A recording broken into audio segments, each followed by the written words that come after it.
हुजूर, वो इस दुनिया में कामयाबी हासिल करने के लिए लोग, इंसान बहुत ज़्यादा जुस्तजू करता है और सारे करते हैं, मगर रूहानी कामयाबी के लिए लोग सुस्त हो जाते हैं। इसका क्या वजह है?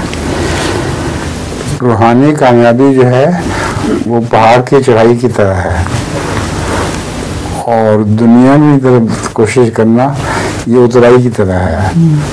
तो उतराई पे इंसान ज़्यादा तेजी के साथ उतरता है और पहाड़ पे चढ़ना बहुत मुश्किल है। तो इसलिए रूहानी तरक्की की तरफ लोग कम तवज्जो करते हैं, लेकिन बहुत मेहनत करनी पड़ती है।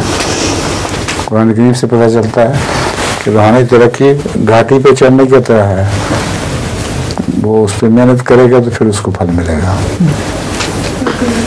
मैंने कहा इनकी शक्ल उनसे मिलती है। गुलाम दस्तगीर साहब जो हैं उनकी पोती। अच्छा, आसफा। हाँ, तो थोड़ी सी ये बच्ची, ये नहीं, आपकी बात कर रहा हूँ मैं। हाँ, मैं आपको गुलाम दस्तगीर साहब की पोती समझ रहा था।